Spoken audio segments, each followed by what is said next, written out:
अस्सलाम वालेकुम बच्चों। आज हम जो है चैप्टर 1 की सबसे पहले जो है हम स्टार्ट करते हैं। चैप्टर का नाम है आपका सेट्स एंड फंक्शंस।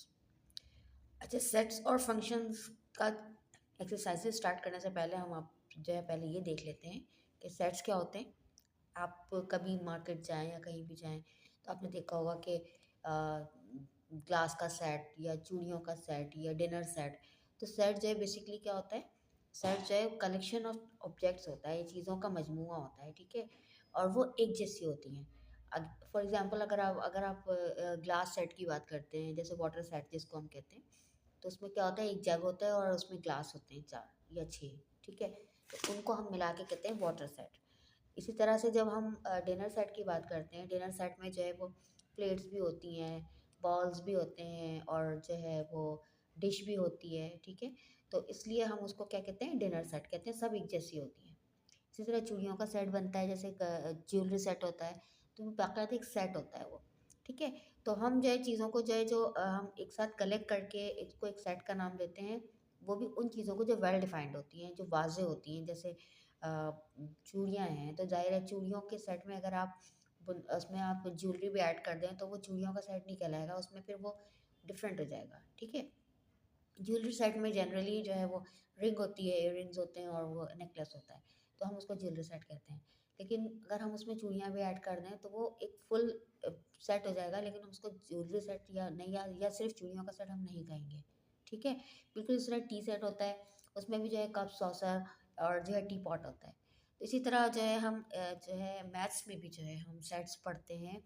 और सेट में बेसिकली जो इसकी डेफिनेशन है वो ये है, the collection of well defined objects whose elements are fixed and cannot be changed, या वाज़ेह अशिया का मजमूआ जो कि मुतय्यन होता है और उसको तब्दील नहीं किया जा सकता, हम उनको सेट्स कहते हैं, ठीक है। आपको ये चीज़ क्लियर हो गई। अच्छा, अब जो है हम जब मैथ्स की तरफ अगर बात करते हैं तो मैथ्स में जो है जो सेट्स होते हैं वो डिफरेंट होते हैं, ठीक है। अच्छा, उसकी हम मैथ्स में सेट्स की फॉर्म्स भी होती हैं, शक्लें भी होती हैं, ठीक है। एक टेबुलर फॉर्म होता है, ठीक है, और एक होता है आपका बिल्डर फॉर्म, ठीक है। सेट बिल्डर फॉर्म होता है और एक जो है वो आपका टेबुलर फॉर्म होता है। तो हम बेसिकली जो है वो मोस्टली जो है हम टेबुलर फॉर्म पे ही बात कर रहे होते हैं, लेकिन हम सेट बिल्डर फॉर्म की बात भी करते हैं। वो तो हम चलिए बाद में डिस्कस करेंगे, अभी फ़िलहाल हम जो है बेसिक चीज़ों की तरफ आ जाते हैं। जब भी हम सेट्स पढ़ना स्टार्ट करते हैं या जब भी हम सेट्स की बात करते हैं, तो सबसे पहले जो है हम टाइप्स ऑफ नंबर्स पे आ जाते हैं। तो हमें सबसे अहम और इम्पॉर्टेंट चीज़ जो है वो क्या है, टाइप्स ऑफ नंबर्स। आपको पता है कि मैथ्स जो है ही गेम नंबर का, ठीक है। आपको इसमें सिर्फ नंबर्स ही मिलते हैं, ठीक है। आप नंबर्स के हिसाब से ही बात कर रहे होते हैं, तो हमें सबसे पहले ये जानना होगा कि टाइप्स ऑफ नंबर्स कितने होते हैं, ठीक है। तो हम सबसे पहले टाइप्स ऑफ नंबर्स के ऊपर आ जाते हैं। टाइप्स ऑफ नंबर्स में सबसे पहले जो आता है हमारे पास आता है होल नंबर्स। होल नंबर्स जिनको हम मुकम्मल आदाद कहते हैं, होल नंबर्स, ठीक है। उर्दू में हम इनको कहते हैं मुकम्मल आदाद। मैं उर्दू और इंग्लिश दोनों में इसलिए बता रही हूँ ताकि दोनों बच्चे जो है वो दोनों तरह के बच्चे इसको समझ सकें। होल नंबर्स बेसिकली जो है वो हमेशा ज़ीरो से स्टार्ट होते हैं, ठीक है। ज़ीरो से जो नंबर्स स्टार्ट होते हैं, अकाउंटिंग नॉर्मली जो स्टार्ट होती है 0 1 2 3, तो सो ऑन जो है वो नंबर्स जो हैं वो मुकम्मल आदाद या होल नंबर्स कहलाते हैं। और हम सेट्स में उसकी नोटेशन रखते हैं डब्ल्यू।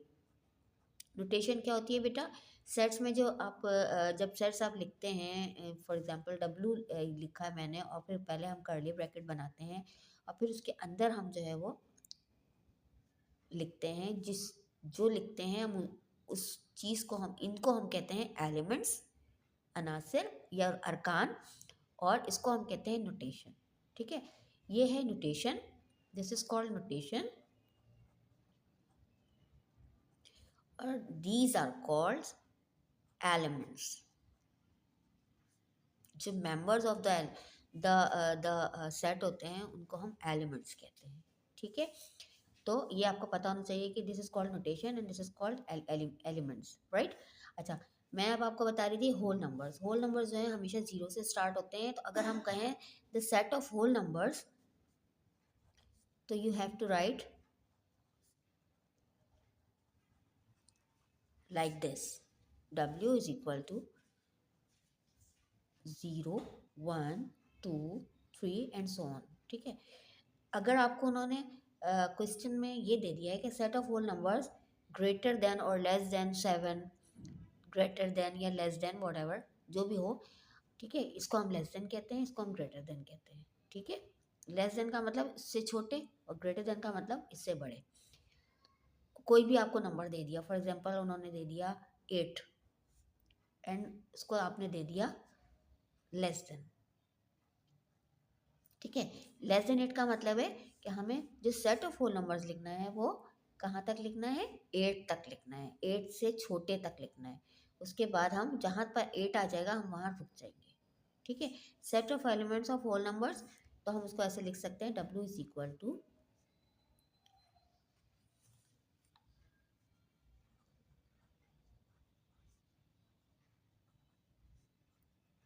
6, 7.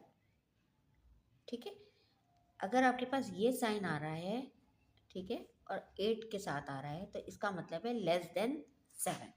इसको हम लेस देन कहते हैं. कैसे लिखते हैं इसको, LESS, less, THAN, than, less than. ठीक है. लेस देन का मतलब है इससे छोटे,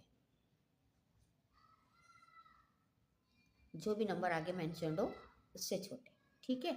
अच्छा, तो फिर ये आपका हो गया set of whole numbers less than 8. क्या हो जाएगा, दिस इज द सेट. ठीक है. ये तो हो गए आपके होल नंबर्स, यानी आपको पता होना चाहिए होल नंबर्स जो है वो क्या होते हैं, जो ज़ीरो से स्टार्ट होते हैं. रिमेंबर इट, ज़ीरो से स्टार्ट होने वाले होल नंबर्स कहलाते हैं और उर्दू में उनको हम मुकम्मल आदाद कहते हैं. ठीक है. अच्छा, अब हम आगे बढ़ते हैं. अच्छा, उसके बाद आ जाते हैं नेचुरल नंबर्स. नेचुरल नंबर्स जो हैं उर्दू में कहलाते हैं कुदरती आदाद. ठीक है. कुदरती आदाद जो हैं वो हमेशा 1 से स्टार्ट होते हैं. 1, 2, 3, 4, 5. ठीक है. और सेट्स में इसका नोटेशन होता है n, यानी n is equal to curly bracket. अगर आपको उन्होंने मेंशन किया है कि कोई मखसूस तादाद मेंशन की है कि इस नंबर तक हो या इस नंबर से शुरू हो या यहाँ से यहाँ तक हो, तो वो जो भी मेंशन हो उसके अकॉर्डिंग आप जो है वो नंबर लिखेंगे. ठीक है. लेकिन हमेशा नेचुरल नंबर जो है वो 1 से स्टार्ट होते हैं. ठीक है. तो ये इस चीज़ में कंफ्यूज कभी मत होइएगा कि आपको जो है होल नंबर और नेचुरल नंबर के डिफरेंस आप देख लीजिएगा. What is the difference between the natural numbers and the whole numbers. Natural numbers वो नंबर्स होते हैं जो 1 से स्टार्ट होते हैं और होल नंबर वो नंबर्स होते हैं जो 0 से स्टार्ट होते हैं. ठीक है. समझ में आई आप लोगों को. अच्छा, आप लोग जो है एक काम ये कीजिएगा कि जो भी आपको चीज़ को प्रॉब्लम कर रही हो या कोई आपको कहीं पे आप अटक जाएं, तो आप मुझे नीचे कमेंट्स में ना अपनी जो है जो भी प्रॉब्लम है वो लिख के भेजिए. इंशाल्लाह आई होप कि मैं जो आपको एज सुन एज पॉसिबल कोशिश करूँगी कि मैं आपको उसको कवर कर सकूँ, आपको उसका जवाब दे सकूँ ताकि आपकी वो प्रॉब्लम सॉल्व हो सके. ठीक है. अच्छा, आगे बढ़ें. अच्छा जी, अब हम आगे बढ़ते हैं.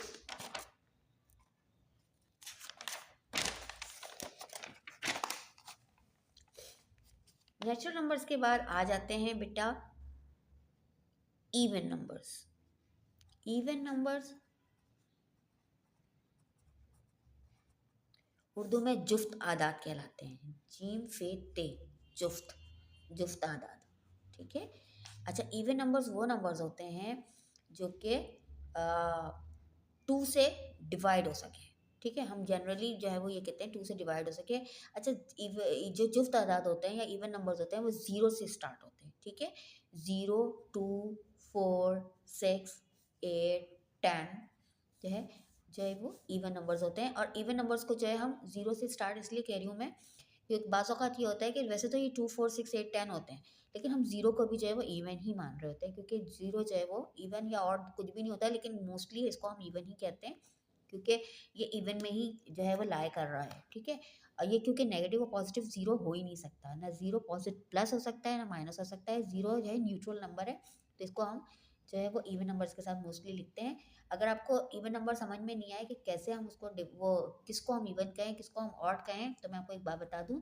जो नंबर 2 से डिवाइड हो जाता है, फॉर एग्जांपल अगर मैं यहाँ पे 10 को डिवाइड करती हूँ 2 से, तो 2 5 10, तो आपके पास कोई रिमाइंडर नहीं बचता, क्रॉस आता है. ठीक है, अगर आपके पूरा पूरा वो तकसीम हो जाता है, पूरा पूरा डिवाइड हो जाता है, तो वो उसमें रिमाइंडर नहीं बचता, तो वो जो है वो इवन नंबर कहलाता है।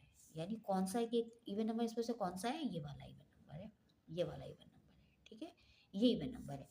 अगर आपको किसी नंबर में कन्फ्यूजन हो रही है कि ये इवन है या ऑड है, तो आपको उसको डायरेक्टली क्या करें, 2 से डिवाइड कर लें। फॉर एग्जाम्पल अगर मैं इसको 15 से डिवाइड करती हूँ तो क्या होगा, 2 7 सा 14 और हमारे पास रिमाइंडर बचा 1। इट मीन्स कि ये इवन नंबर नहीं है। कौन, 15। ठीक है, तो आपको अगर कहीं पे भी अटक जाए आप कि आपको ये इवन है या ऑड है, तो आप इसको डायरेक्ट 2 से डिवाइड करके चेक कर सकते हैं। ठीक है, तो हम इसको कहते हैं इवन नंबर्स। इवन नंबर्स यानी जुफ्त तादाद। नेक्स्ट आ जाता है आपके पास odd numbers. Odd numbers are basically those numbers which are not divisible with 2। ठीक है, 2 से जो डिवाइड नहीं होते उनको हम इवन नंबर्स कहते हैं। 1 3 5 7 9 एंड सो ऑन। सिमिलरली इधर भी आप सो ऑन लगाएंगे, राइट। तो अगर आपको देखना है इवन और ऑड नंबर में ये देखना है कि इवन है या नहीं है, या ऑड है या इवन है, तो इसके लिए आप उसका सबसे सिंपल तरीका ये होता है कि आप 2 से डिवाइड करके देख लें। ठीक है, तो इससे आपको ये होगा कि आपको क्लियर हो जाएगा कि ये इवन है या ऑड है, राइट। अच्छा, आगे बढ़ते हैं। नेक्स्ट होता है हमारा प्राइम नंबर्स। प्राइम नंबर्स वो नंबर्स होते हैं बेटे जो कि सिर्फ और सिर्फ अपने ही टेबल में आते हैं। ठीक है, फॉर एग्जाम्पल अगर आप 3 को ले लें, 3 जो है, बल्कि इवन आप 2 को भी ले लें, 2 और 3, 2 से हम शुरू कर लेते हैं। 2 अपने अपने टेबल के अलावा किसी और टेबल में नहीं आता। ठीक है, उनको हम मुफरिद आदाद कहते हैं। ठीक है, उर्दू में उनको मुफरिद आदाद कहते हैं, प्राइम नंबर्स को। ठीक है, टू टू जो है वो अब सिर्फ अपने ही टेबल में आता है, 3 अपने ही टेबल में आता है। आगे हम चलते हैं। 4 नहीं, 4 2 के टेबल में आता है। 5 yes 5 is a prime number. 6 no 6 is not a prime number. 7 yes 7 is. 8 no 9 no 10 no 11 so on. ठीक है, इस तरह से आप चेक कर सकते हैं। बहुत इजी तरीका है। आपको बहुत से लोग जो है वो मतलब अगर आपने मे भी पॉसिबल पहले कहीं सुना हो कि प्राइम नंबर्स जो है वो आप चेक कर लें, तो मैं आपको सिंपल तरीका बता रही हूँ। टेबल उसका जो अपने ही टेबल में सिर्फ आए वो प्राइम नंबर है, बस इतना याद रखें और कुछ भी याद रखने की ज़रूरत नहीं है आपको, राइट। आगे बढ़ते हैं। Composite number. कॉम्पोजिट नंबर्स वो नंबर्स होते हैं जो प्राइम नंबर के अलावा होते हैं। सिंपल। अच्छा, कॉम्पोजिट नंबर की को उर्दू में क्या कहते हैं मुझे एग्जैक्ट याद नहीं है इस वक्त।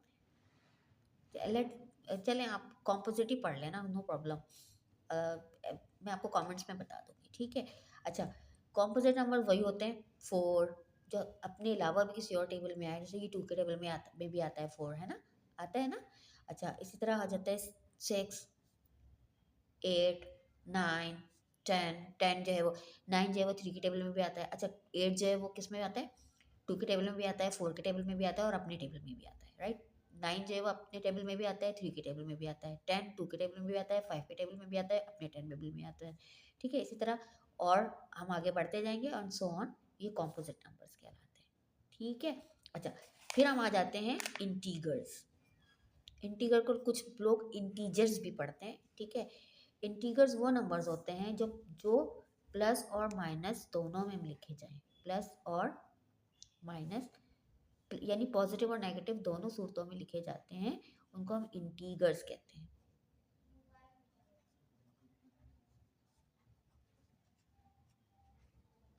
ठीक है। अच्छा, इसको हम ऐसे समझ सकते हैं, ये है बीच में हम लिखा 0, ठीक है। इस तरफ जाएंगे राइट साइड, लेफ्ट साइड पे जाएंगे तो माइनस में नंबर जाते जाएंगे, ठीक है, और सो ऑन। और राइट साइड पे जाएंगे तो ये प्लस में आता जाएगा, एंड सो ऑन, ठीक है।